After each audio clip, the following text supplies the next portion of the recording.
నమస్తే అన్న, అందరికీ నమస్కారం. ప్రస్తుతం యుద్ధం అయితే ముగిసిపోయిందనమాట.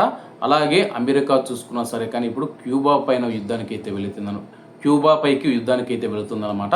తాజాగా మనం చూసుకుంటే కానీ కువైట్ ఎయిర్పోర్ట్ మూసివేసినప్పుడు కువైట్లోని ప్రజలు చాలామంది కంగారు పడిపోయారు. ఆ నేపథ్యంలో కువైట్ నుంచి సౌదీ అరేబియాకు బస్సుల ద్వారా తీసుకుని వెళ్ళిన తర్వాత అక్కడ ఎయిర్పోర్ట్లలో విమానాల ద్వారా ఆయా దేశాలకు ఆయా గమ్యస్థానాలకైతే ప్రయాణికులను చేర్చడం జరిగింది.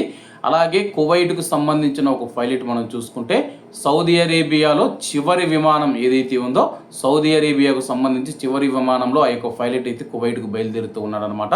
ఆ పైలట్ మాట్లాడిన మాటలు ప్రస్తుతం వైరల్గా మారాయన్నమాట. ఇన్ని రోజులు మాకు ఆతిథ్యం ఇచ్చినందుకు ధన్యవాదాలు.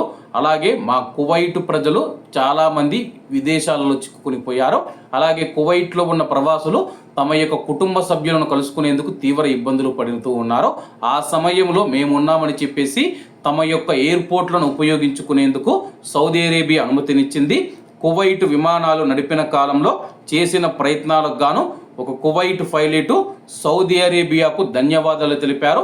థ్యాంక్ యూ సౌదీ అరేబియా అని చెప్పేసి ఆ యొక్క పైలట్ మాట్లాడిన మాటలు ఏవైతే ఉన్నాయో ప్రస్తుతం వైరల్గా మారి కృతజ్ఞతా భావం అనేది ఏదైతే ఉందో ప్రస్తుత రోజుల్లో అవసరమని చెప్పేసి అలాగే పైలట్ విమానాలు నడుపుతూ అలాగే సౌదీ అరేబియాకు సంబంధించిన director general of civil aviation control రూమ్తో కనెక్ట్ అయి ఉన్నప్పుడు మనం చూసుకుంటే అతడైతే ఈ వ్యాఖ్యలు చేయడం జరిగిందనమాట.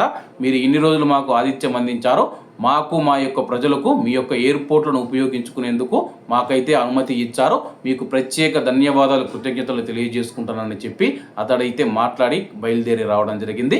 కాబట్టి అందరూ బాగుండాలి, అందులో మనం ఉండాలి. అందరికీ నమస్తే అన్న, జై హింద్.